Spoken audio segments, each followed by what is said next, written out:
The Short Game is listener-supported on Patreon. If you'd like to support the show and join us on our Discord, head to theshortgame.net or patreon.com/theshortgame.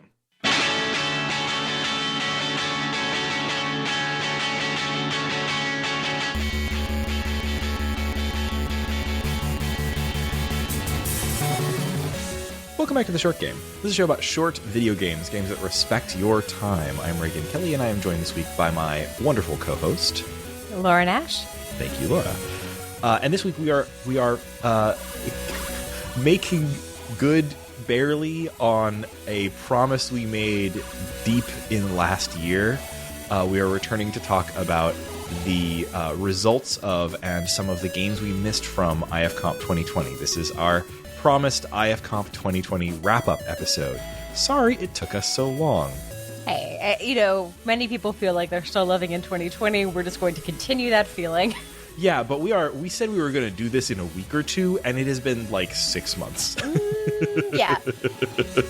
Sorry, everyone.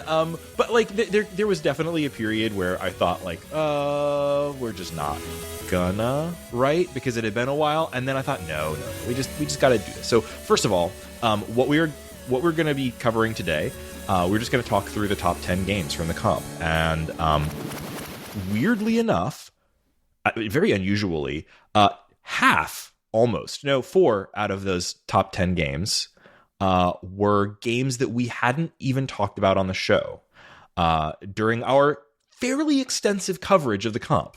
We did 4 episodes about the comp, and this is the first time we have... Usually we miss maybe 1. Yeah.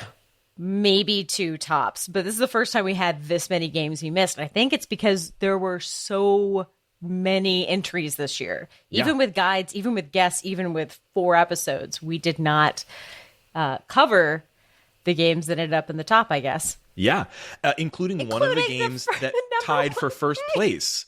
Yeah, which this blew my mind because one of the top placing games in 2020 was one that not only had I not played, but honestly, my eyes had kind of just glanced off of when scrolling the list. I don't know if this is because we'll talk about it in a second. It's a wonderful game, The Impossible Bottle by Linus Åkesson. But yeah, scrolling through the list, the sort of like, obviously like the game is about a child. So the like marker illustration for the cover art, and the text all sort of works and makes sense with it. But for whatever reason, my eye just sort of read that as like, I'm not interested in this. It has amateurish looking art, which doesn't make sense. A lot of the games that I love have amateurish looking art. That doesn't really matter. But I never really looked at this one. I also think that the beginning of the game doesn't tell you how cool it is. It takes like 5-6 minutes of playing to get to the part that makes it awesome. And so when we talked to people who played 5 minutes of pretty much every game to point out what we should go for, people were like, they didn't mention this one. So I think there's a couple reasons why we missed it. We were also... I think by the end we had played a lot of parser games, so we kind of assumed we hadn't missed any big parser games. Guess we are wrong. We were very wrong. So we should probably go ahead and get into just talking about that one. We're just sort of going to go in order through the list, and we're not going to rehash coverage that we already did of existing games. I'll try to point you towards where those are in our old coverage, or not old, it's from last year of the 2020 comp. For the games that also placed. But looking at the first place position, it's a tie between The Impossible Bottle, which we just mentioned, by Linus Åkesson, and Tavern Crawler by Josh Lavelle. So I really, really loved Tavern Crawler. You can go back to which episode was it that we talked about Tavern Crawler? Clicking through tabs, trying to find Tavern Crawler. Wow, we did 4 episodes. There it is. It's in episode 251 from November 23rd. That's part 4 of our IFComp 2020 coverage. Tavern Crawler really, really stood out to me as a really excellent game. So it definitely deserves to be in the top spot. But when I saw that it was sharing its spot with The Impossible Bottle, both of which got a score of 8.2, I was kind of surprised. So the description on the comp page for the Impossible Bottle was, housework is only as dull as your imagination. Join Emma, 6 years old, on a playful adventure of peculiar proportions. Merciful puzzle fest, parser or point and click as you please, web, including mobile, or Z machine. 2 hours.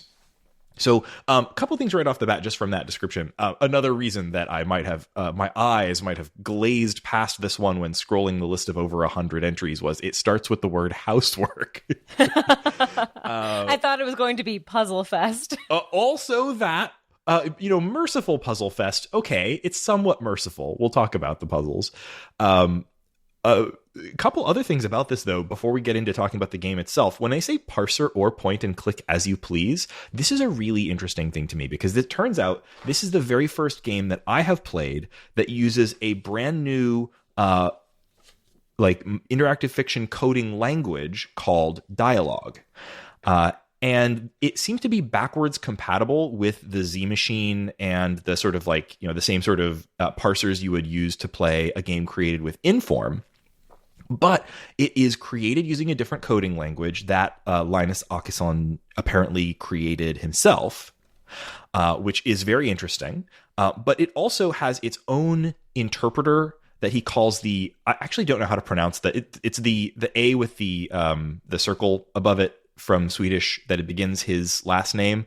And I don't know what you call that letter when it stands alone, but it's the A machine instead of the Z machine. He has his own parser system designed for these games, and that's what he's talking about when it says parser or point and click as you please. So I want to make sure I kind of point this out because I didn't realize this was a thing until I had already gone through and played the game, which was a bit of a bummer because it's really, really neat. If you go to play this game and you click on the IFDB page, this is a little confusing. You know how the IFDB has this little box at the right where you can click to download the story file, and there's a little button that says play online, and there's a link to download the map. Well, there's 2 play online links on there. One is the one that's part of the IFDB interface and appears on a button. That's not the one you want. That's the one I clicked. So when you told me that there was a fancy point and click thing, I had no idea what you were talking about. Right. Below the story file is a link that says play online that links to the interpreter that is running on the creator's website. And it's his own web-based interpreter. And I would recommend playing it there. I played the game in what's the interpreter called? Electrote, the sort of Electron, it's one of the better Mac sort of Z machine interpreters, but it's like a standard Inform type interpreter. And the game played fine there, and it played just like you would expect. Although I had a couple of weird little quirks, I think, with certain word usage that I think is because this was not really designed to play in that style of interpreter. It's designed to play in this A machine interpreter. And what that does, it's very interesting. It has the very same sort of interface as a standard parser game, except a lot of text is clickable. And most things that you can do by clicking text on screen instead of typing in if you want. And some things become quite a lot easier. So, for example, above the parser, you'll have a little line with some things that you can click that you might want to do at that given time, and it changes those out. So we'll talk about the puzzles in a second, and I'm not going to get it into spoilery stuff here, but this is a really, really nice approach to just making a parser a little easier to use. And I really wish I'd played the whole game this way. I didn't find out about this until I'd already completed the game, or very nearly, and then I wasn't going to go back and start it again. But you can do things like, click on look and you get the same as if you'd typed in look. You can click on inventory and you get the same thing you'd get if you typed in I or inventory, but it'll give you things like clicking on north or east or whatever. So it'll list the words you could normally type in order to navigate. But you can also click on item names in the text, and you get the same kind of text that you would have if you inspected the examined item. Or looked. Yeah. And if you click on an item that you can do something with, it'll give you suggestions on things you might do. So if you click on spiral staircase, it'll say in the little status line, spiral staircase, climb it. and you can click on climate to do that thing. Or if you click on like an item in your inventory, like the microphone, you have a whole bunch of options. Drop it, put it in or on something, give it, plug it in, sing into it. So it's able to, as part of the interface of the game, suggest things that you might want to do. It still 100% is a parser game, but you can play probably most of it without typing. And so I think it's a really cool... I've played other games that have attempted to sort of do a combo of parser and point and click, but this is a very successful implementation of that. And I think it makes a real good case for this language that this designer has created, that he was able to use this to create. He created a first place game in IFComp using his own tools that he built. Like, this is really, really cool. And I think says good things about the future of dialogue.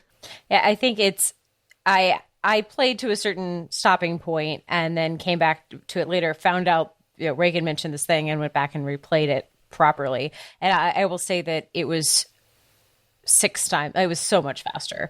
Mostly because, partly I'd played the game again, but mostly it was my thinking could focus on the puzzles rather than on remembering what specific words to use. Because every parser has their own language. That they like you using specific words. They like you referring to things in specific ways. And I had been so sick of typing miniature chair. Yes. Oh my God. And that was quite, we'll get to that, but that was quite confusing. Found out that I will mistype the word house. Like, I just will typo that. I will invert the U and the O. Like 50% of the time I'm typing for some reason. And I found out that I will misspell miniature. Not a problem when you're using point and click interfaces, because you just click on the thing you want. It's so much easier for like just speeding up and concentrating on the puzzle. So I do want to talk about what this game is about, though. Yes. Okay. Let's get into talking about the game itself. We've kind of talked through its technology, which is cool. But let's talk about the impossible bottle.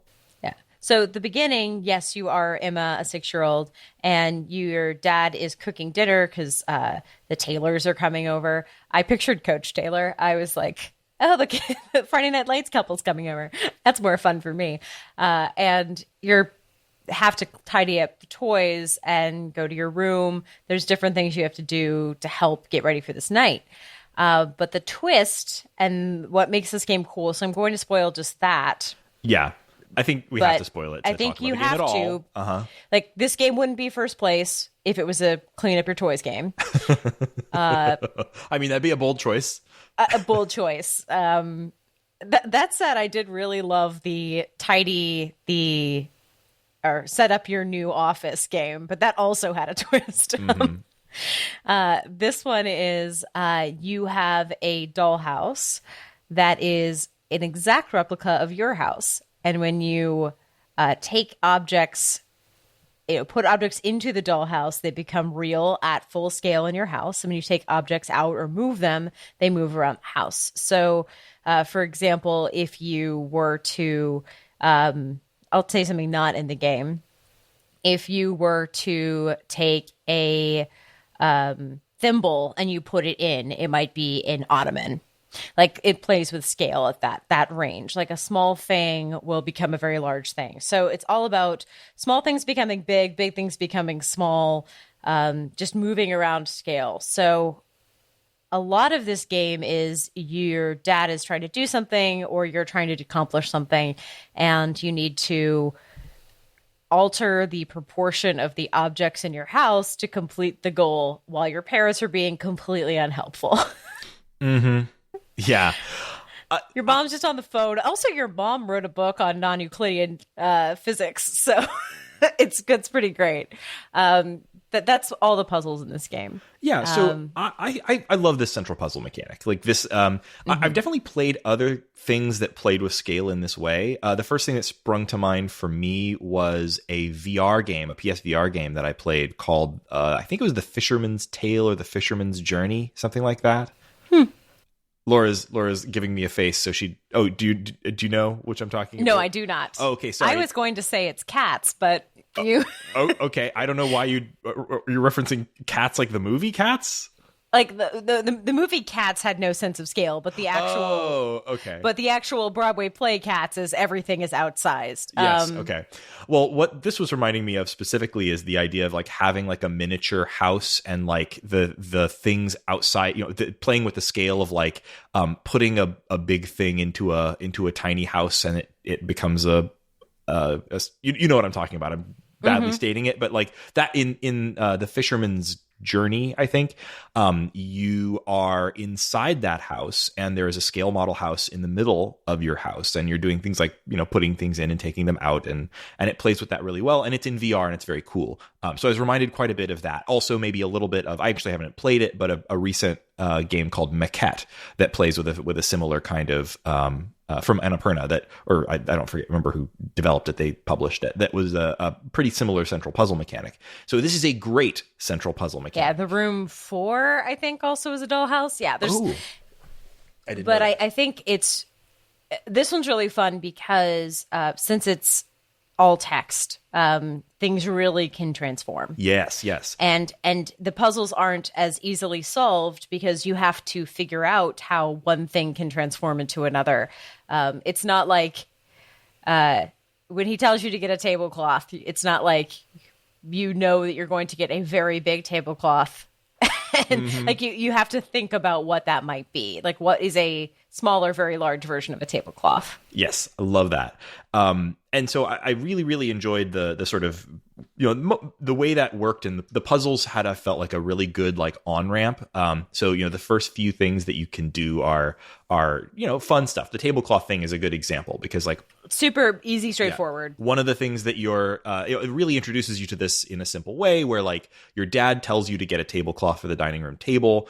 You go to the laundry room to look for that because that's one of the places you would look, and you find a handkerchief. And then he actually even tells you, go to the laundry room. I think there's a tablecloth. Yeah, yeah. But there's not one. Mm-hmm. But there's a handkerchief. There's a handkerchief. And you can, of course, then put that into the dollhouse and you do your thing. First of all, just discovering that was how the dollhouse worked was really fun. I'm not sure I can exactly explain or remember exactly which puzzle I was on when I was obviously one of the early ones, or I wouldn't have been able to get very far. But like when I discovered that was how the dollhouse worked. But I think it was just that I suspected because inside the dollhouse, there is a mommy doll and a daddy doll and a teenager doll that is your older brother. And moving them around the house just like moves your parents to different rooms. And so, when I think what happened to me first was like I grabbed all the dolls, or maybe even have just sort of grabbed everything out of the dollhouse, and then went out into the house and like, wow, everything's different and my parents are missing. Because if you do the fantastic. standard like adventure game thing where you just like go into every room and take all immediately, then you'll have some really confusing moments after you do that with the dollhouse room. But yeah, once you figure that out, there's some really cool quirks to this system. It's really, really well realized. One little touch that I don't think this is another. I don't think this is a huge like puzzle solution spoiler or anything. But one of the things that I really loved about the way this worked was that if you're your dollhouse has rooms like a sitting room, a kitchen, a bedroom, and I forget, like a study. Study. That's it. And obviously each of those 4 have corresponding rooms in the rest of your house. If you take all of the furniture out of one of those rooms, it ceases to be a study, and so does the room in your house. So the name of the room might change from study to, striped room, because there's like stripy wallpaper, and that's its only distinguishing characteristic once you take all the furniture out. And if you put that furniture into a different room, that becomes the study, because it's now the room that has the computer desk.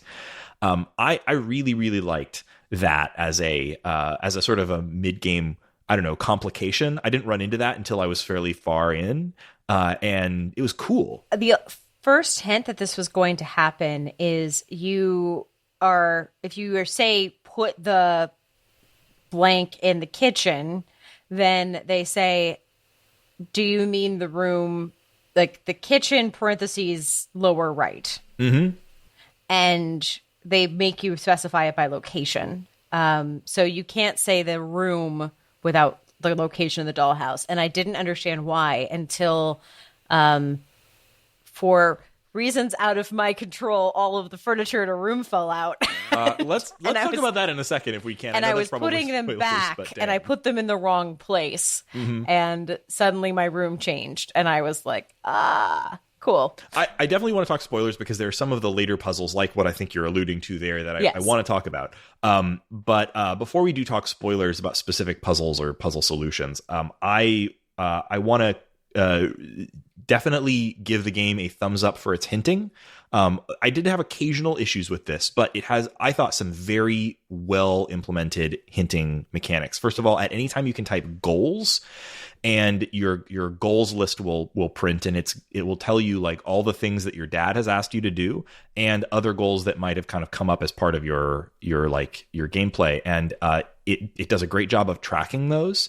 And I thought the phrasing on them was pretty clear. Like I quite liked the goals system. And then it's also, of course, you can type in hint or hints, or was it help? I forget. Doesn't matter. You can type in help and then hint. And then it's like hints are a slippery slope. And you're like, I need it anyway. Go. Yes. The hint system in this I thought was pretty well done. If you type in hint, it will give you one line of text. So it doesn't let you it's not exactly like an Invisiclues style of thing. But if you type in hint multiple times before going and solving anything, then it'll continue to give you increasingly, explanatory hints. I did run into a couple situations where it was trying to give me hints about something I had already done. Which was a little frustrating. But then as soon as I accomplished really anything else, it sort of seemed to unstick the hint system, and it started giving me hints about something more relevant again. But all in all, I thought the hint system in this was really, really good. So the hint system in the game is quite well done. The walkthrough is pretty useless unless you really just want all the actions to get through a game. As someone who changed to replay the game in the proper way, I wanted to use the walkthrough to make sure I didn't miss any steps reproducing, but it literally is like north, south, east, west, pick up, go. There's no narrative, so there's no way of checking the walkthrough to make sure you aren't doing things you don't need to. So I kind of spoiled myself on some things I hadn't used yet because there were actions in the walkthrough that were used later. And there was no way to tell because it's just a list of actions. So I found that almost completely useless. Only use it if you are trying to, it won't help you if you're stuck. Yeah. So this is something. This is a bit of a side note sidetrack because it's not like we. I try not to use walkthroughs when I'm playing these games, although I occasionally need to, especially when we're covering them for the show and I need to push past something in order to make good use of time. But I also know there is a place for these sort of extremely minimalistic interactive fiction walkthroughs that are essentially like a list of parser commands that you can type to go through the game. But I really wish that, maybe that's exactly what some folks want when they want an IF walkthrough, but God, I wish people would do a more standard, more narrative style walkthrough for these games that would just say in order to do the,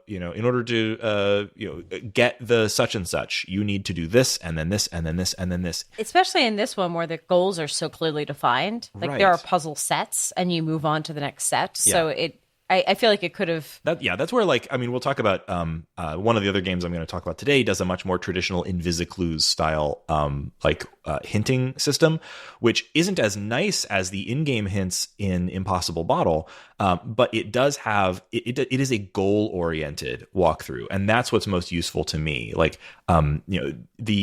walkthrough that... this style of walkthrough that's a list of parser commands with no context means that, if I'm halfway through the game and I haven't up to now already been following the walkthrough, it's almost impossible to figure out what do I do next if I can't figure it out from the hints. The walkthrough is not useful because you would basically have to type in the walkthrough from the beginning or reset the game or something. It's not meant. It almost doesn't seem human readable. It's like a script to follow.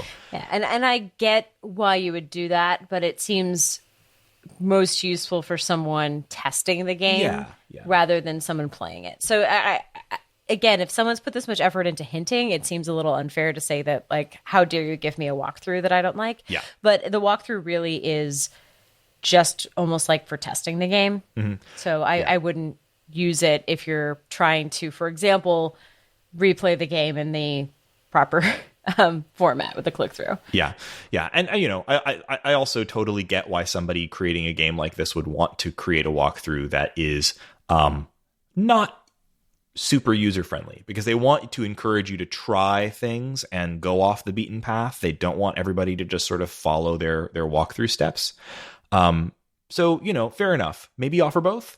I would have really appreciated that when I got stuck right at the end of the game, which I will talk about after the spoilers. Well, especially if you've taken the trouble to write all of those hints, it would have been nice to have those hints in just a list in a Word doc. Totally. Just on a website. Yeah, for sure. I'm not sure how much more I definitely want to talk about some of the stuff that happens in the puzzles in this game.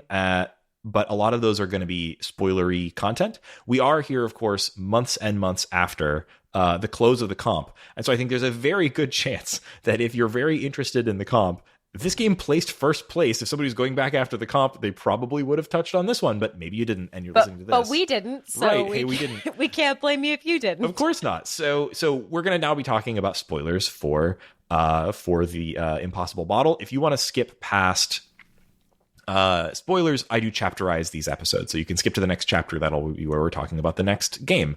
We were talking a moment ago about a puzzle you were alluding to. How did you like the dinosaur situation? I liked the dinosaur. That was the first time I used the hints.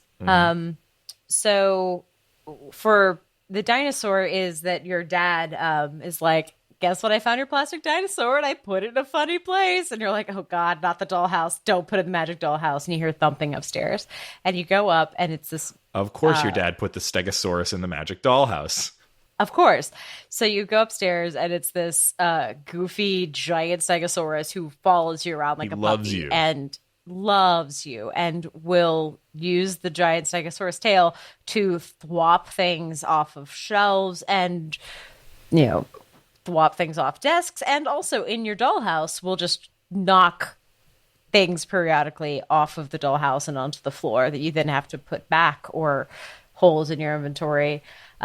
He's literally wrecking your house from the inside. And a joke they have built in is that the first things you get to say, they say, Emma be a doll, ha ha ha.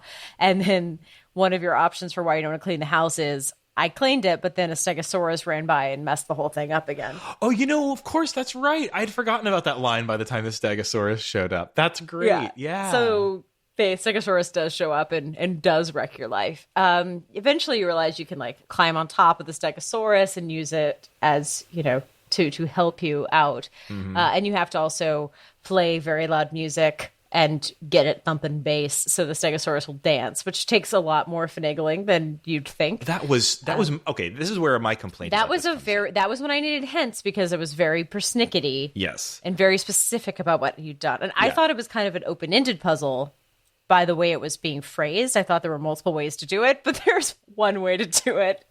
Yeah, because I tried about 20 other things first. Yeah, so this. If I have a complaint about the game, it's that this puzzle and a few others were a little bit too hard, honestly, or fussy, especially considering that the early game ones were so straightforward. Yeah, they were very straightforward. The dinosaur thing, first of all, it does hint at getting the dinosaur to dance being a part of what you need to do, but it's quite complicated. You need to get the dinosaur to dance, but you need to get him to dance. First of all, he follows you around, so he can't just dance where you are. He has to be dancing in one of the rooms that you can see from your dollhouse, and he needs to be dancing you need to be in the dollhouse room. You need to be able to leave him alone, have him dance. You need to be separately walled off, but you can't be in the dollhouse room. You can't create a wall. And you can't shut the door on the Stegosaurus. He follows you from room to room, and apparently it's impossible for a 6-year-old to shut the door on a Stegosaurus, which fine, I guess that's fair. But yeah, that was really fussy. You have to do this whole thing where you have to enlarge a music box in order to play music, and the music box alone isn't loud enough, but once it's enlarged, it's too heavy for you. So you have to use a wheeled chair to move it into a different room. You have to set up the microphone and the speaker, and you have to get those going. Then you have to get the Stegosaurus dancing. You have to, oh my God, the thing with I think they could really have done without the extra step of requiring a hamster running on the mechanism. Like if I were making suggestions here, I would have Chupacabra, excuse me. Was it Chupacabra for you? What are you talking about? Oh, wasn't it? I thought it said capybara. Oh, capybara. I'm Chupacabra is a much scarier thing. That would be very different. No, that was just a brain substitution. I would not enlarge a toy Chupacabra in the house. My brain definitely went weird animal with a C and was like Chupacabra. Chupacabra, of course. No, capybara. Excuse me if you are a capybara lover and I called it weird. Apologies. They are really weird though. They do be weird. That whole thing. So not a hamster or a chupacabra. So I didn't actually, for some reason, I think I never picked up. First of all, it only refers to it as Nibbles, and Nibbles is like a stuffed animal or something. Yeah, you have to look at Nibbles. And I hadn't even glanced at Nibbles.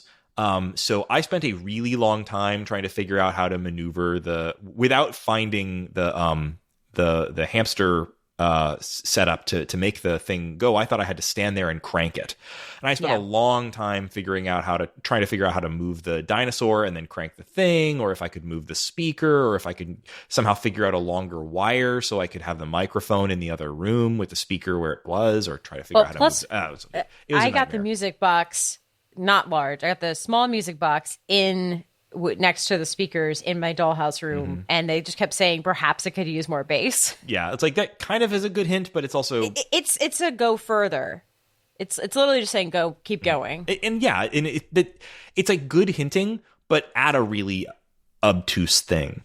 The thing that really frustrated me about that whole situation, by the way, was that because that was a puzzle that I was stuck on, it's also a situation where whenever you're in the room, every like turn around, the Stegosaurus knocks something out of your dollhouse. And by the end, like it was really becoming frustrating because I would like have to pick up everything and put everything back in the dollhouse, and try again. And like I would have things like it was really, really throwing me off. Like, I just had an inventory full of every piece of furniture in the house because it was all. And you have to remember where it goes. Or else you're going to break further puzzles later. It got like, I'll say like it's something for a text-based game to be able to have this sort of frenetic, hectic energy, this sort of feel of like everything's coming apart at the seams. But like I really had everything's coming apart at the seams time during there, and I eventually just like gave up and like figured it out from the walkthrough, which was very frustrating. But like. It is a really cool puzzle. I would have probably toned down that particular puzzle. I would have probably taken out. Now I'm not a designer, so hey, and this guy won first place. Who am I to talk, right? People liked this game a lot, but like I really wish that had been less onerous. Maybe like subtract the need for the hamster, or maybe have the guy knock stuff out of the dollhouse every 2 or 3 turns or something. Come on. But that's where I was. But overall, like I was really, really impressed with this. And did you, I don't know. I know Laura, you didn't quite complete this one. I did, apart from, I assume what I think is the last like turn, and I'm kind of stuck right there. And I can explain why, but like, how far did you get? Did you get inside the bottle? I got inside the bottle, but I didn't go further. So yeah, honestly, I got about to there as well, because getting inside the bottle was really fun. I really, really liked. There's the moment when you figure out you can shrink yourself by climbing out of the dollhouse was, I thought, like a really great, like a big brain explosion moment. I actually did it early on by accident. Oh, that's great. Yeah, and I didn't know what the hell was happening because, like, I don't know exactly what conditions have to be met for you to be able to do that, but, like, you have to go into one of the rooms that's in the dollhouse, and then you have to, like, basically try walking out a direction that's not an exit, right? Yeah. Yeah. Do you have to do anything else? I don't remember if you climb out the window or if you just try to... Yeah, I think I just, like, hit, like, east or something, and east wasn't an exit or something. I forget. But like you do, I think you have to climb out a window, but I don't remember. Yeah.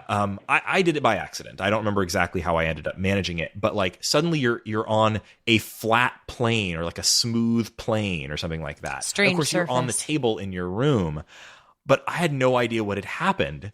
I thought I honestly, I thought I had figured out how to walk up walls or something. I thought I was like on the ceiling or something. Cause I hadn't figured I didn't put it together yet at the time that like a little tiny doll Emma had just walked out the wall of her dollhouse into her room. Which is really, really cool. I loved that. And then being able to use that in the context of a puzzle, and especially the little detail where you have to drive your toy fire truck around. That was great. I loved that. I did get stuck very, very right at the end, and which is why I haven't completed this one. And it's one of those things where like I have a door to unlock. I have a key in my inventory. I thought it was the key to open that door. Apparently it's not. And I don't know how to unlock that door. And I read through the walkthrough and it doesn't even mention the door. So I'm like, what did I do wrong? So I don't know. But that's where I am with it. I do really want to see the ending of this, even for the silly reason that like I kind of want Emma to be able to have dinner. So yeah. And I don't know if you did you look at the bookshelf? No, where? So if you look at the bookshelf in your in the study, it's like bunch of boring grown-up books. Mom's book is here, and if you look at Mom's book, she wrote a book called "The Impossible Bottle: A Study in Physics of Non-Linear Proportional something. So it's implied that your mother possibly invented this technology. That's cute. But it's just kind of thrown in there from the bookshelf. It's like not even important to the plot. It just explains why it's there. I think I see it more of like as a young child's fanciful imagination, a sort of Alice in Wonderland daydream. But in the game, it's actually implied that her mom might have invented this tech. Yeah, I feel like it's like, okay, sure, that's great. Sure. I love it as sort of like a child's daydream, and that works for me. So I didn't need to like look underneath the dollhouse table and find like a particle accelerator or something. But that's fine. No. I just whenever there's a bookshelf in a game, I will always look at the books and try to read the books. It's just kind of my would, Laura. Of course. I gotta be me. Mm-hmm. You gotta be you. I love it. So yeah, anything else to say about the Impossible Bottle? I think it's a really, really, I definitely see why this won first place. I think personally, my taste, I liked Tavern Crawler better. But I think, and I talked at length about why I loved Tavern Crawler on the episode and would recommend people go check that one out. But we'll link it in the show notes, but I will say the author has written a really good, in-depth article on both the tech side of this game and kind of how he wrote it, the whole process behind the puzzle design, etc.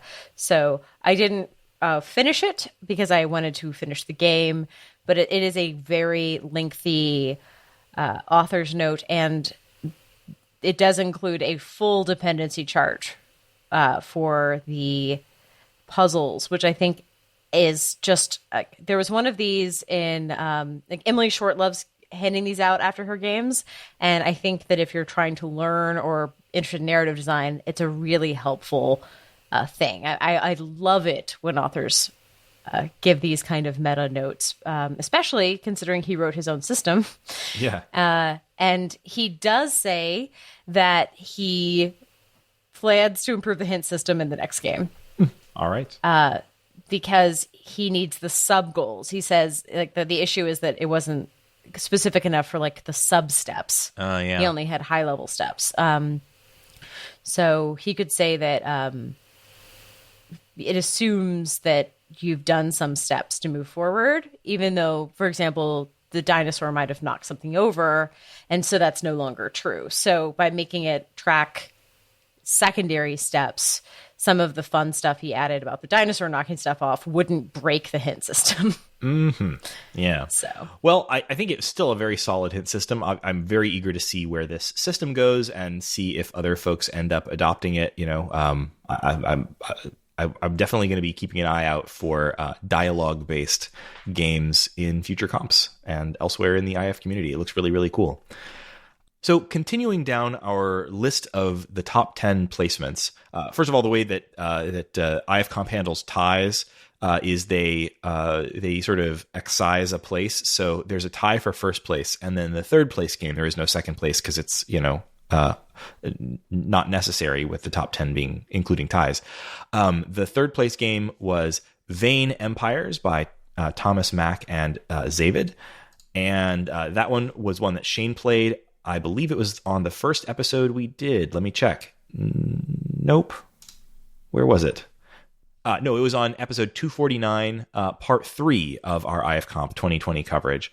Shane really loved this game, and I was definitely infected by his love for it. It's a very, very cool parser puzzle game with a really unique main character / perspective. I won't spoil it here if you're curious. The quick description is the memoir of a demonic spy in Cold War between heaven and hell. If that doesn't grab you, nothing will. And that won third place. So I think probably good placement for it there. Fourth place was Limerick Quest by Pace Smith, the sequel to Limerick Heist. And it was a significant expansion on that concept. And I think I'm really glad that I saw that this made it into the top 10 because I was just so impressed with it. I had such fun with it. I think this is the top placing choice-based game in the comp. Unless you count the Impossible Bottle, because it does have the sort of point and click, but it still is basically a parser. Nah, I don't count that. No. Yeah, and then and what am I talking about? Tavern Crawler is choice based. What am I talking about? That, for some reason, that felt parser based in my head. I don't know why. It's very in depth, but definitely Limerick Quest it sort of feels choice based, right? It's it's very much in the sort of I guess twine verse, but it is literally verse. It is a wonderful game that takes place entirely in Limerick form, including all of its interface text. Things like your inventory is constantly in Limerick form, which is really, really impressive. And it told a fun story. I had so much fun with this one. It was a highlight of the comp for me. Next up, we've got The Magpie Takes the Train, which is the authorized sequel to Alias the Magpie by J. Guest. And this game is by MathRush. I think I've correctly allocated everybody's name. Heist, hour, parser, super fun. This one was a really big treat to play. I ended up playing it after the comp, but I love a heist game. I think there should be at least a heist in every IF comp just to make me happy. I totally agree. It's one of those things that just sort of works well in like a puzzle context. And this one was particularly well done. I had a lot of fun with it. And the magpie is just like such a great like setup. A sort of gentleman thief is like a perfect IF protagonist. So yeah, and also that this takes place in such a restricted area. Like you're on a train. It's basically one room. I loved that. So that was really, really cool. I believe we covered that in the first episode as well. Yes. Yeah. It was episode 245, and that was part 1 of our coverage. And then after that, it's the Eleusinian Miseries by Mike Russo, which is described as a semi-historical farce, parser-based. So we covered this on episode 246 of our coverage. That was part 2. And it was actually Robin Johnson that talked about it on that episode. He was our guest for the episode. So that was a really impressive sort of humor piece, kind of a PG Wodehouse kind of vibe, I think, but set in ancient Greece or Athens. And I really... I didn't complete this one. I played a little bit of it and loved the style of it, and it's just really funny. So Robin Johnson definitely made a case for why this game should be in the top 10 in that episode. I would go back and listen to him talk about it. He'll do a better job than me, but it's a really good humor game. One of the funniest in this year's comp for sure. The next one down on the list was A Rope of Chalk by Ryan Veeder, which I really, really enjoyed. And I think that one we talked about on, let me find it. It was, yes, episode 246, part 2 of our coverage again. And that one was great. I I was new to Ryan Veter's work. He's pretty big in IF, and I somehow had mostly missed his work and hadn't played many of his other games. So I was really glad to be introduced to his work through this game, which is, I think, really, really cool. The less said about it, the better, honestly, because it's got some really surprising stuff in it. But if you want, I talked quite a bit about it on the episode. The description there was an account of the disastrous Sidewalk Chalk tournament of August 27th, 2011. And if you wonder about how a Sidewalk Chalk tournament could prove to be disastrous, it's quite a thing, and a really surprising game in a lot of ways. So I would recommend checking that one out for sure. And now the rest of the top 10 are new to us. So yes. I played one of the games that tied for 8th place, A Murder in Fairyland by Abigail Corfman. And she is the author behind 16 Ways to Kill a Vampire at McDonald's. Right. Great way to get your game played is to put a number in the title. So it comes first on the list. Before. They've made that better, but well-deserved way to get your foot in the door there. And she's done a couple of her since. Murder in Fairyland is a very elaborately designed game. So it is choice-based. It is a game where you are moving around, making decisions as if it's Twine-ish, but it's wrapped in a container where you're moving northeast, southwest. You have a full inventory system. There are colored backgrounds. There are sound effects. There's music. There are word searches. There are riddles. There are puzzles that require you to type on the keyboard. There's all of these different things going on. You can cast spells. You can compile spells. And the whole point of A Murder in Fairyland is you start off this kind of flying entity spirit, and it's implied you're powered on like the web and maybe possibly the number of Steam games you didn't play. It's all very abstract. And suddenly you're trying to cross the space and you're flying, and you are blocked by a pop-up, like literally a pop-up. And the pop-up, you can't close it, and so you're forced to land, and you've been passing over Fairyland, and now you are stuck in Fairyland. Your ship has landed. That was literally sailing the World Wide Web or the sea, and now you have to figure out how to get Fairyland to solve their problems so that they will let your ship go free and close this pop-up.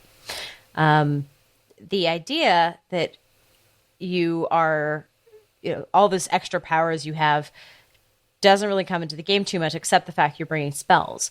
You are collecting motes by doing different word searches. Like you'll do a word search and you'll get 8 words that mean light, and then you have 8 motes of light you can use in your spell casting or trading for people in the goblin market.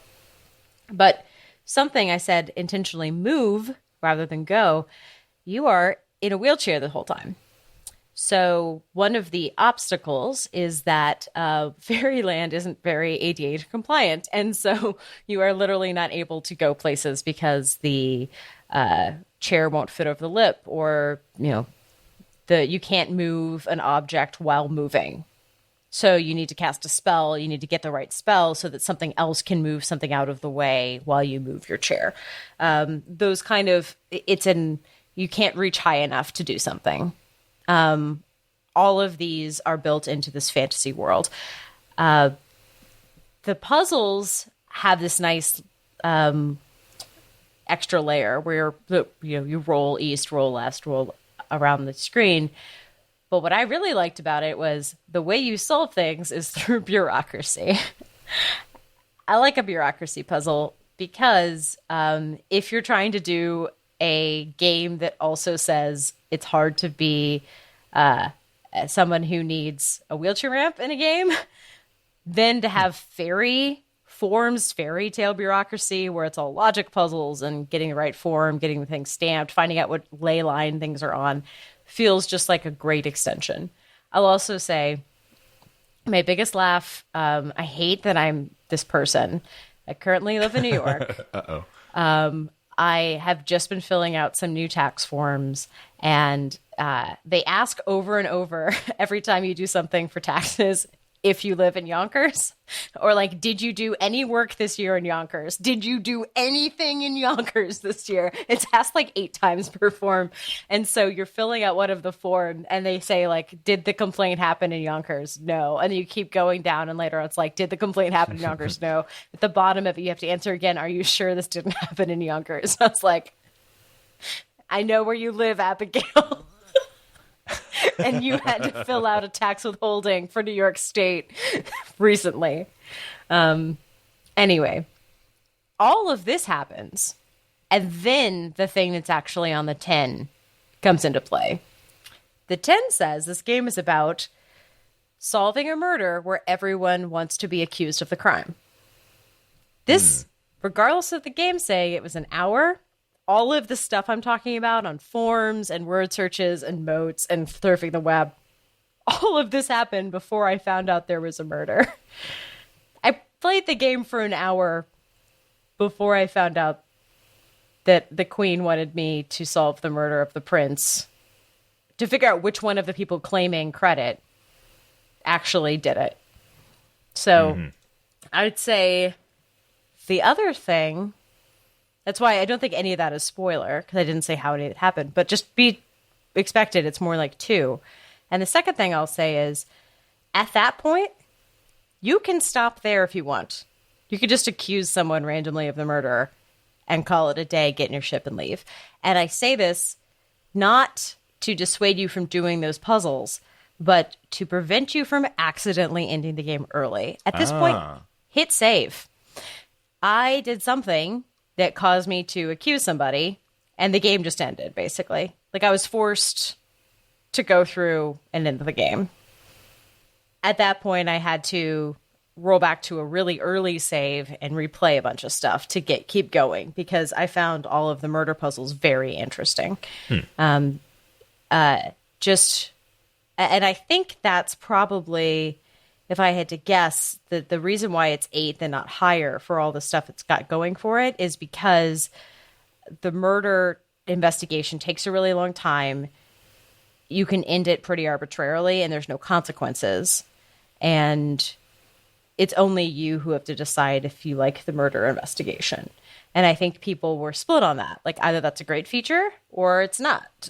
And the fact that it takes an hour to get to the murder investigation, if you're really just exploring the world, might have turned some people off. So I think perhaps if it was a little bit more, it picked a lane, it might have ended up in like 4th or 5th. But I think it's still very much worth playing.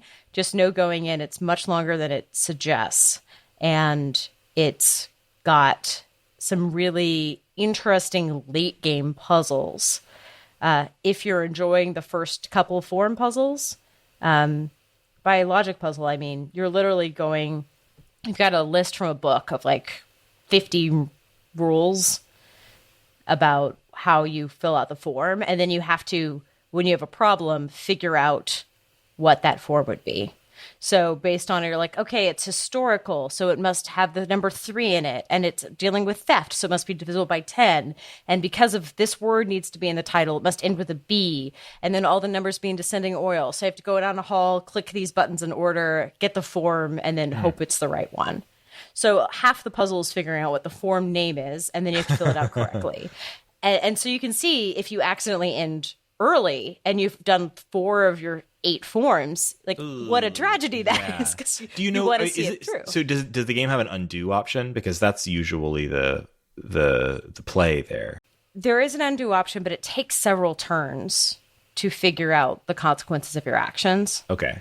So you can accidentally end the game, but then you go to the courtroom, you go to the throne room, they pick the winner, blah, blah, blah, blah, blah. So it could take a while to undo. Gotcha. Yeah. So it's not... That's a bit of a bummer, yeah. I always, this is one of the reasons I prefer to play parser games on my, on a parser app on my computer, is because I do a lot of that saving, like quick saving and reloading if I'm going to try something. At least that option is there, but it's certainly frustrating if you forget to use it or don't use it. I think I made the assumption that I could just accuse someone for the queen and then continue investigating. I assumed that was the way the game yeah. worked, and that was not the case. So, well, good advice. Good advice. It sounds like a super fun game. I don't think it stood out to me quite as much as some of the other fantasy games on the list. I think part of this is literally just because the description on the page is pretty sparse. You know, it says a murder in Fairyland, sugar plums and foul play. And then it's just got 3 very short sentences in the description. Prince Blacktree is dead. All the other fairy nobles are trying to claim credit. A whodunit where the suspects are clamoring to be accused. And it's like, that's very sparse. That threw me because I was playing the game for so long without that being a part of the game that I thought I had looked at like a prequel, or like I thought I was playing the wrong game for most of it. I do like games that like take the time to set the stage. You know, IF games are so very often like, you know, you're playing as a character alone in a series of rooms with, you know, and the context can sometimes be difficult to ferret out. And providing that sort of like world building in advance of introducing sort of the main thrust of the plot, I think is an interesting approach and probably worth exploring. And I'm a little sad to hear that it didn't work super well for you in that aspect, but like, I'd still rather honestly play games where somebody takes the time to like set the stage, at least as long as they do it in a relatively economical way. And I'm not like playing 4 hours before I wasn't worried about that. I just seriously thought I was playing the wrong game. And I was worried I mean, I knew it was in Fairyland, but I thought, you know, maybe I'd looked up the wrong game on the IFDB. I will say there's one seriously beautiful piece of writing. This game is very much like a variety pack. I've said like there's word searches, there's spells, there's all kinds of stuff happening. But there is one point where you are tracking down parts of a spell that someone has stolen and they've left it, and you have to kind of reassemble it, literally recompile it as if it's code. But the way this takes shape is in these poems that you're putting all the lines in order, and they are split into 4 or 5 parts, and you're re-putting the right order. And it's about the woman's headscarf, and it's just beautiful piece of writing. Nothing to do with the rest of the game, but it's just a really lovely poem that you put together in 3 parts, and then it is a symbol scarf you can use to cast spells with. Could have gone for the joke, could have done something funny. It's just a really lovely piece about like why she loves the scarf. And I think that's what this game is. It's just, it may not be like the most stellar transitions, but there's just so many little pieces in it that are interesting that it really keeps you going. That sounds great. I'm looking forward to checking it out. The next one on the list that tied with that one. So this is, I don't know if that's unusual, but it seems like I guess obviously if you have like this many games and the way their scoring works, like I guess they're inevitable, but like it does seem like a lot of ties. Look at the number of people submitting. So like even winners got like 52 votes. I think there were so many games that fewer people played each one, so there was less spectrum. Yeah, they go to 2 percentage points. So like this means that both of these 8th place games, for example, got 7.35 as their score. And, you know, that is across 40 votes in the case of Murder in Fairyland and 48 votes in the case of Stuff of Legend, which is the next game on our list here that also placed 8th. I mean, you know, the math on that seems kind of unlikely in some cases, like, but I'm like, wow, okay, I guess that's how it worked out. These ties are pretty interesting. And, you know, if you look at the distribution graph, which is one of the things that I think is most interesting about the way they present the results on the IFDB or IFComp page, the graphs really don't look similar. The Murder in Fairyland has a huge spike. A large proportion, 14 of the 40 judges gave this game a 7, whereas Stuff of Legend is a little more spread out. There also were 14 people giving this a 7, but it has a sort of a smoother looking curve because there's a larger number of people giving it like 6s, 8s, and 9s as well, compared to Murder in Fairyland. But anyway, I just think it's very interesting the way that these ties happen despite what seems like a pretty fine-grained scoring system.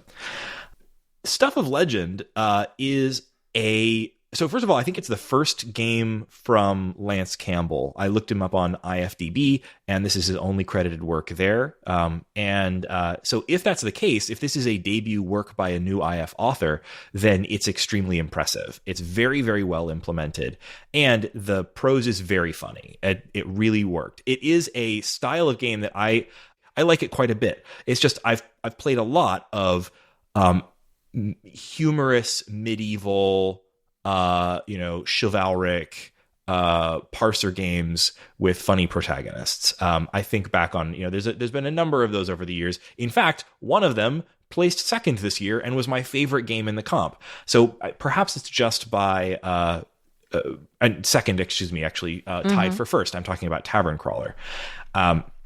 So perhaps it's just by comparison to that and other first place winners like the Wizard Sniffer, which has gone down as probably one of maybe my favorite IFComp game of all time. I just love that game so much. And perhaps it's just by comparison to games like that, being that it's sort of playing in the same setting and humor space, that this game suffered slightly for me by comparison to those games. So take that for what it's worth. I do think this is an extremely solidly well done, put together game, and has some extremely funny prose. So all that aside, getting into the meat of this game, the stuff of legend, the description on the page, a lazy medieval comedy of errors, and the description, the only thing worse than being a village idiot is being an unemployed village idiot. Maybe it's time to change careers. Maybe it's time to be a knight. And that is setting up what I think is a really solid set of puzzles around the story of this village idiot who really is an idiot. He's not faking it, folks. He's really dumb. But in a fun way, who has just gotten into a huge fight with the town drunk, and it got violent, and he lost his job as the village idiot. And so he's sort of kicking his way back to where he lives, which is this farm where he rents a stall in their barn. It was where he lives. And most of the game takes place at this barn, where you are, you talk to, there's really quite well realized NPCs. There's obviously like the farmer, his wife, and his little girl. And you can talk to all of them, and they have quite a bit of dialogue with them. And all of them think you're an idiot, because you are. And at some point in conversation with the little girl, you get the idea that now that you've lost your job as the village idiot, it's time to become a knight. I really love that conversation, by the way, because it happens early in the game. You are talking to the little girl, and I'm not going to do it justice here because I don't recall the words and didn't take a screenshot. But you're suggesting numerous different things that you might do for a living, all of which are really bad puns, and she's totally unamused by all of them until finally you come up with knight, and she thinks that's a pretty fun idea, and so you decide you're going to become a knight.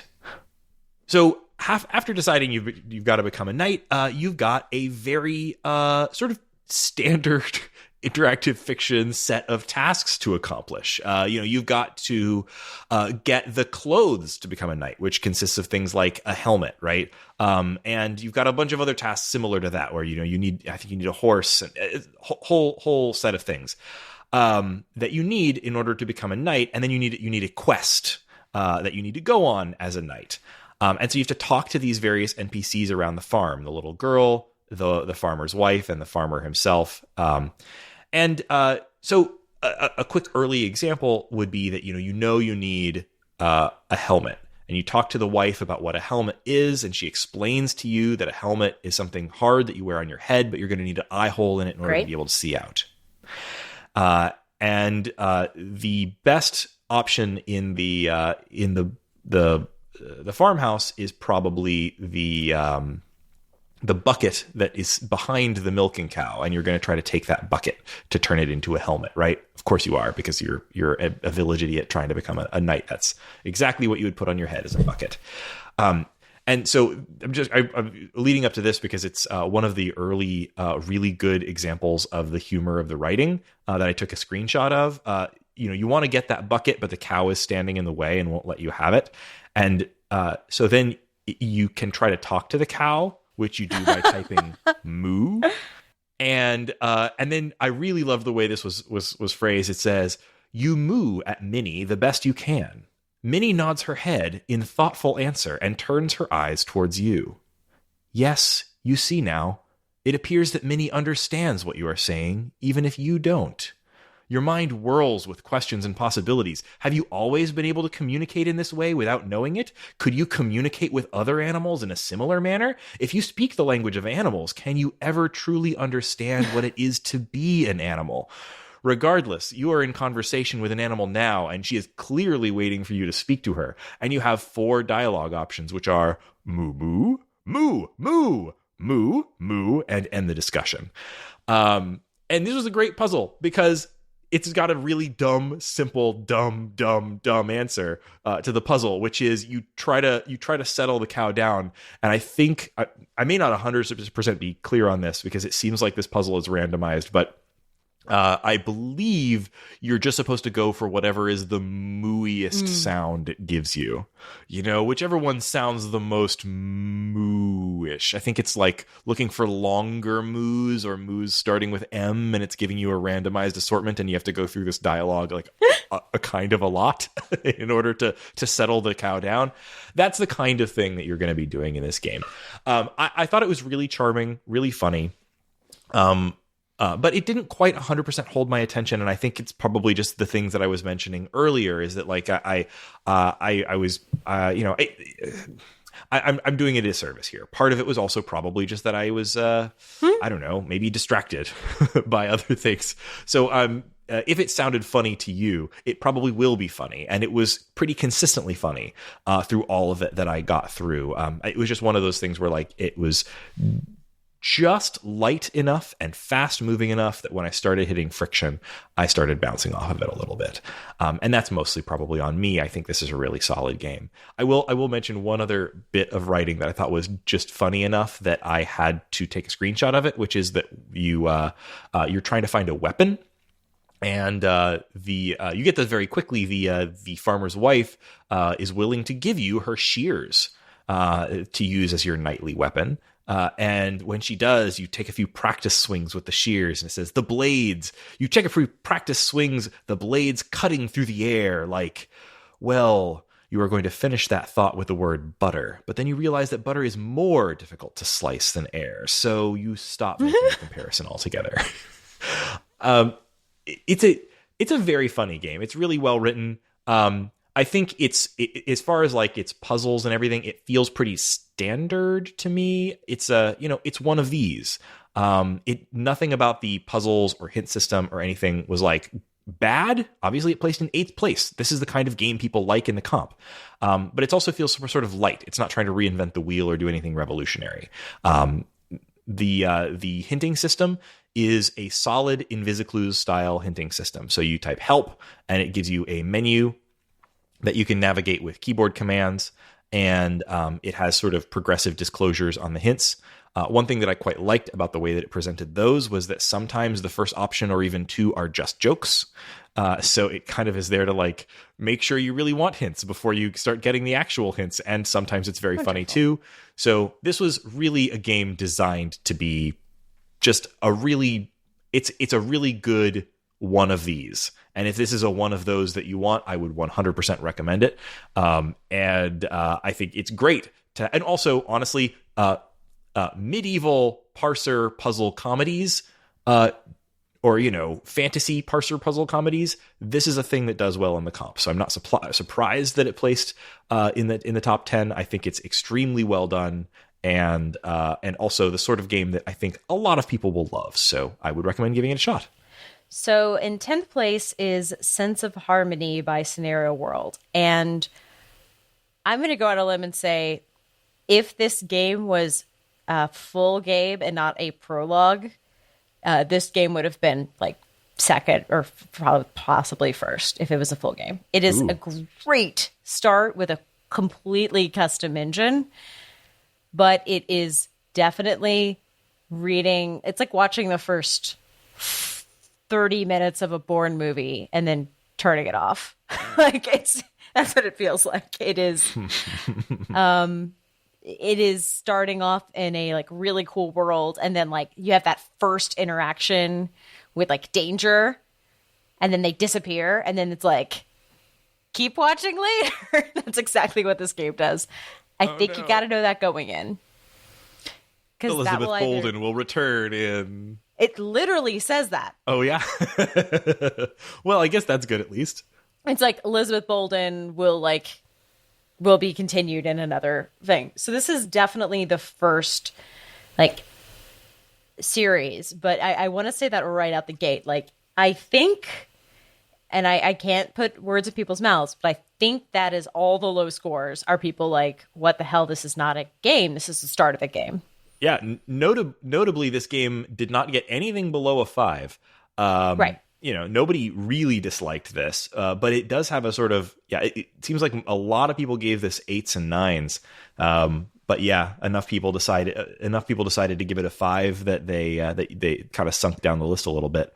Yeah, and I think it's because it's a huge cliffhanger and it's early. So I literally was, my husband was asking me to like help him with something, and I said, let me get to a stopping point.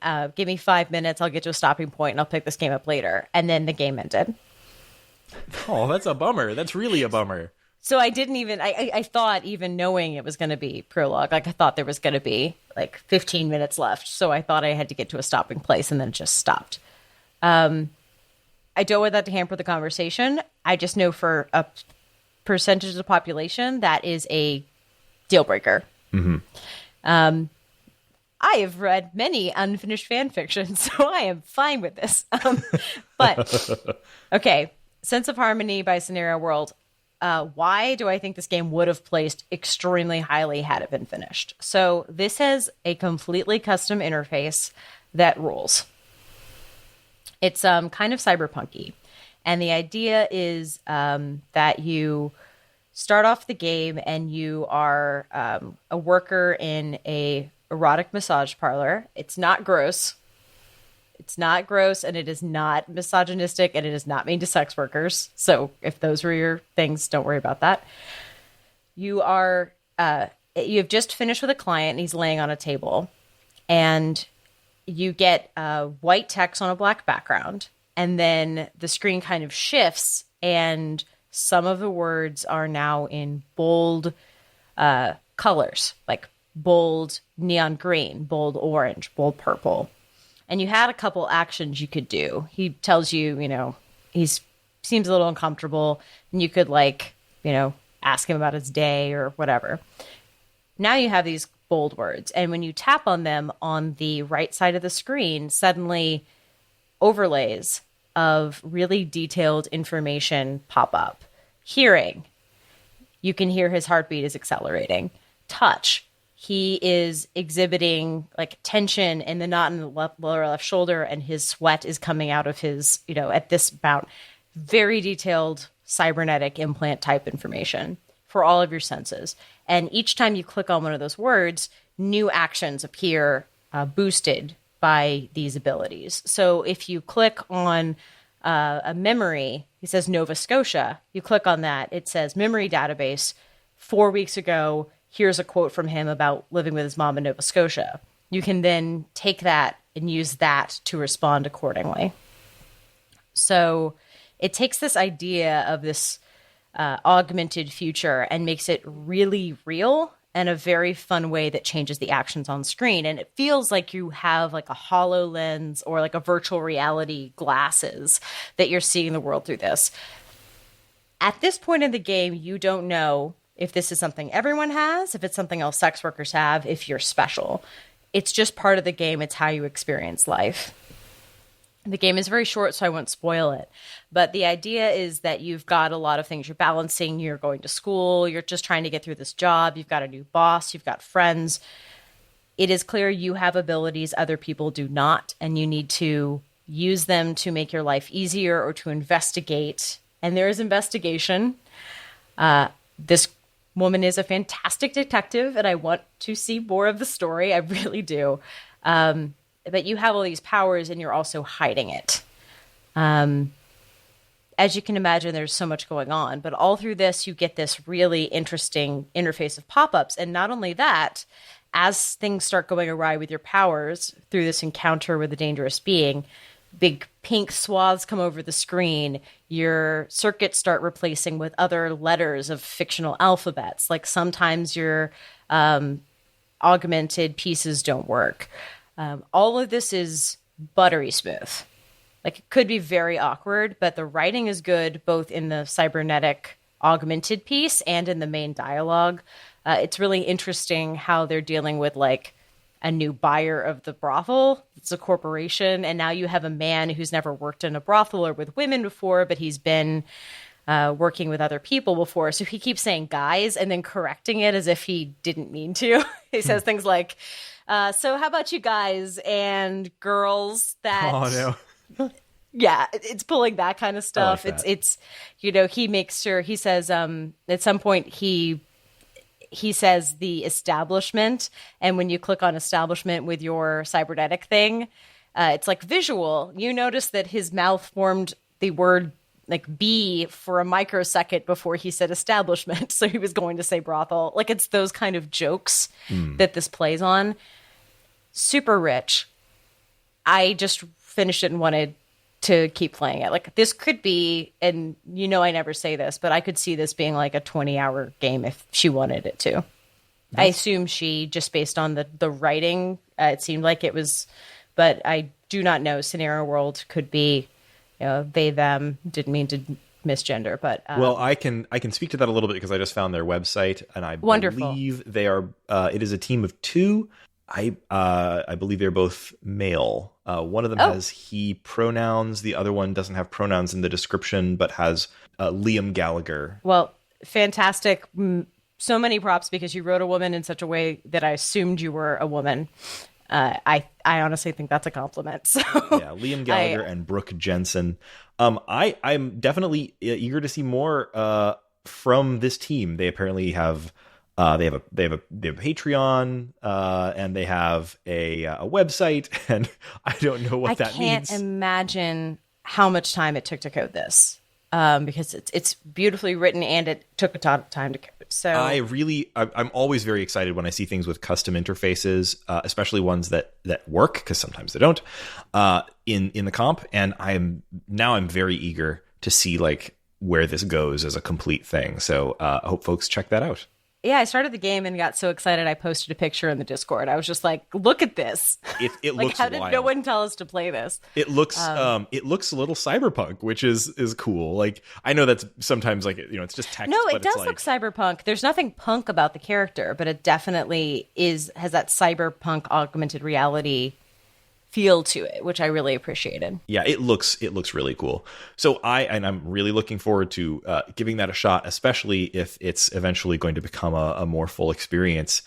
It's really something if a game that is essentially an extended demo is able to get into the top 10. That it's got something special going on. Yeah, and I do think that those 5s were just people being like, it's half a game, give it a 5. Yeah. Which, I guess that's fair if that's your personal criteria, because, most of the games in the comp are sort of full things. And I don't know if I'd feel particularly good about, if people just started using the comp as a place to, like, launch playable demos of things they were going to later launch as full games elsewhere, or even charge for separately or something. Like, that doesn't feel completely with the spirit.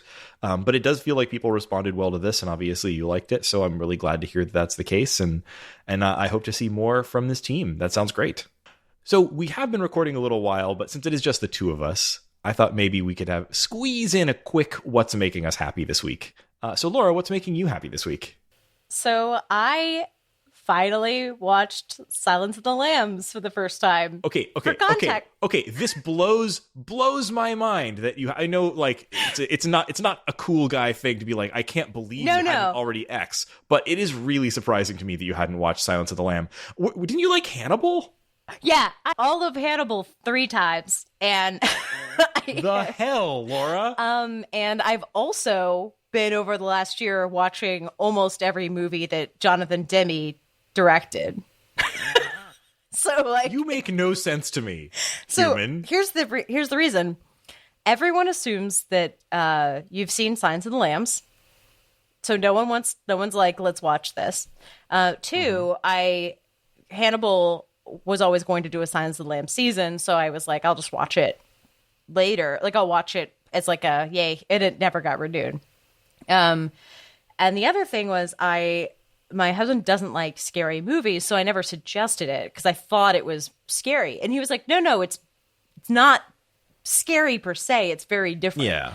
So I think I had not brought it up because I hadn't seen it. He'd already had, and I just didn't like. You don't especially suggest a movie that you've never seen and you're not sure if your partner likes as a date night movie. And like, who's going to be like, it's 11 a.m. time to like watch Silence of the Lambs that I've never seen before. It's not the right atmosphere. Anyway, we finally watched it. Spoiler, it's a fantastic movie. Like this movie that everyone was like, this movie's great and outstanding is an outstanding movie. I will also say I got to be like, oh, he's using a close-up like he did in the other like 18 movies. Like I was very film school about it. It's wonderful. I highly suggest if you have a movie like that, like a shame movie that you just think everyone's seen, I give you permission to just watch it. Like I watched it on a Wednesday. Like there was no reason to watch Silence of the Lambs. It just, we were like, let's go for it. You've never seen it. There's going to be something you haven't seen. I knew people who were film majors who didn't watch The Godfather until they were 30 because they were too ashamed to say they had never watched The Godfather. Like I guarantee you have something weird like that. Like I couldn't be like, I am a huge Hannibal fan and I've never watched Silence of the Lambs. Like it's so easy to say nothing. But then you've never seen Silence of the Lambs, and then you're like, this movie's great. Why haven't I watched it 40 times? I'm sure I have things like that, but I've apparently locked them in the depths of my shame soul. So I need to do some soul searching and figure out what my shame movies are. I'm sure they're out there. I have a friend who's never seen Jurassic Park. Ah, well, that's a fun evening. But like, what a great time we're gonna have when she finally watches Jurassic Park. So yeah, absolutely. What's making me happy is like crossing something off my shame list that I truly loved. So I hope you do the same, listeners. Awesome. Well, my thing that I was going to say is a little bit of a different format for me for the what's making us happy this week. Because first of all, it's not making me happy that Sony is shutting down the PlayStation 3 and Vita and PSP online stores. That is not making me happy. No. It is definitely not. That sucks and is dumb, and I hate it. And I have all of those systems and like all of them and still use 2 of the 3. I still use my Vita, and I occasionally still use my PlayStation 3. So that really sucks. But one of the things that prompted me to do was get my Vita out. I haven't used it in a little while. I hadn't booted it up. I do about a once a year thing where I like get out all of my old devices that I still use or still have and want to use occasionally, and I charge them and I see if there's any software updates for them, and I make sure everything's still working. And I'll preface this by saying like maybe you will feel differently about this, listener, but my moral ground on pirating games, all bets are off when they shut down the online store. So here's my, if you're waiting for permission from me, you now, listener, have my permission to hack your Vita. It's actually really, really easy now. Really easy. And just go on a downloading spree because Sony doesn't care. Or maybe if you want to be really responsible about it, you go and buy the games through the store before it shuts down, and you now if you do hack your Vita, then you have a nice way of backing those games up that you've legally purchased in a way that you'll be able to have in perpetuity, just like you ought to and legally should.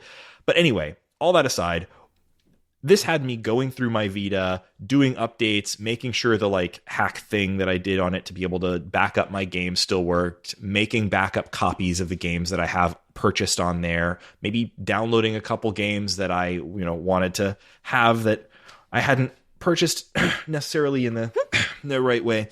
Anyway, I was going through all of that, and I wanted to mention I've been using the Vita for a few years now, and a lot of the games on the Vita, this just had me going through all my list of Vita games. A lot of the games on the Vita are, let's say, they've been ported to other systems. They're available elsewhere. There's not a lot of Vita exclusives that are particularly notable left, but there are games that like I really strongly associate with the Vita. And I was just going to pretty much reel off some games that if you have a Vita and you're going through just figuring out what to buy before the store shuts down or load onto your Vita in some other way, I wanted to specifically recommend a few that I had played over the years that I really loved. Odin Sphere Leaf Riser is really interesting. It's a Vanillaware beat 'em up that has a really bizarre art style and isn't quite as gross in some visual ways that some of the Vanillaware games are, but it also it's super, super fun to play. And I have been continually going back and like playing a little bit of that every couple of, I don't know, every 6 months for years. Sheeran the Wanderer is one of the only really truly hardcore, and also most of these are out on other platforms. I forget about Odin Sphere Leaf Riser. I think it's out on PlayStation 4. Sheeran the Wanderer just came out. The version that is out for the Vita finally was one of the last really important Vita exclusives. Just came out on the Nintendo Switch. So there you go. It's great. Maybe play it there. Persona 4 Golden, my favorite RPG of all time, I think, is just one of the best RPGs ever made, and wonderful characters. For years it was exclusive to the Vita. It's now out on Steam, so play it there or get it on your Vita if you have one.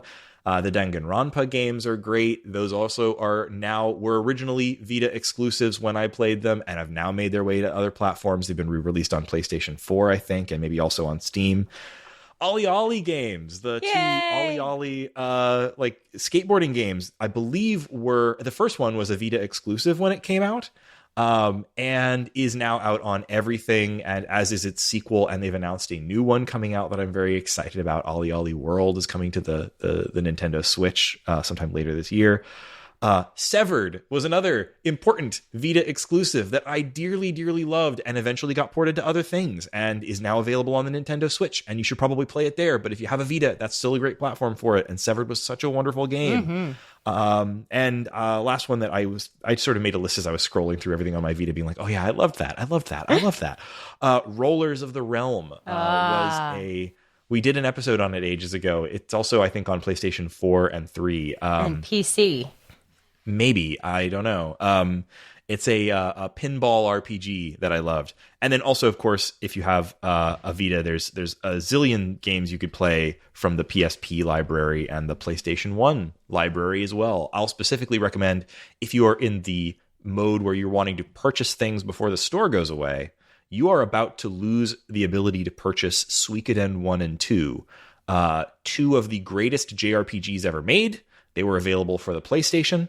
And the PlayStation versions of those games, if you're buying discs, are incredibly expensive, just absolutely gobsmackingly expensive. And that is about to be the only legit way to purchase these games. Right now, you can buy them on the PlayStation Network and play them on your PS3 or Vita for peanuts. So, consider that. If you are the sort of person who wants to own a legit copy of those games, they are about to go away. And probably Konami is not going to get around to re-releasing these things because they only make slot machines now. So get those maybe, and really, take the time to go through, if you got a PlayStation 3 or Vita or PSP, go through those stores, go through what you've got. Make sure you've got your stuff backed up. If there's any games that you'd been waiting on purchasing, maybe do it. Otherwise, make sure you've got some other way to play those games if you want, because Sony doesn't care. They don't care about you. But there's a lot of great stuff on there. So I was just going to mention that because I was sort of making that list earlier. And it made me kind of happy to revisit, wow, I did play a lot of really great games on the Vita. And it's a great system. So thumbs up to that. Listener, thank you for joining us on this episode of The Short Game. And for bearing with us while it took us forever to bring you this promised wrap-up episode. I hope that it was acceptable. And thank you to all of the IFComp authors for creating the great works this year. Thank you to the folks who run the IFDB, the IFComp page, the IFTF, everything else associated. The IF scene is always surprising and delighting us, and we love it. If you, listener out there in listener land, have a suggestion of anything you think we ought to be checking out for the show, let us know. Especially, we're going to be trying to increase the amount of interactive fiction we cover separately from the comp on this show. That's something that we've resolved to do this year.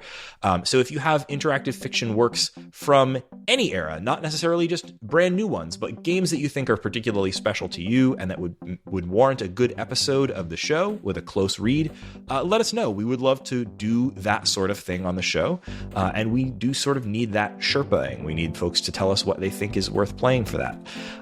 Also, let us know what other types of games. Maybe you want to let me know what you're downloading from the Vita store before it shuts down. Or maybe you want to let us know what you're playing on your Nintendo Switch, for example, that you think would be right for the short game. Let us know at info@theshortgame.net or by email, or you can go to www.theshortgame.net and drop us a line on our contact form.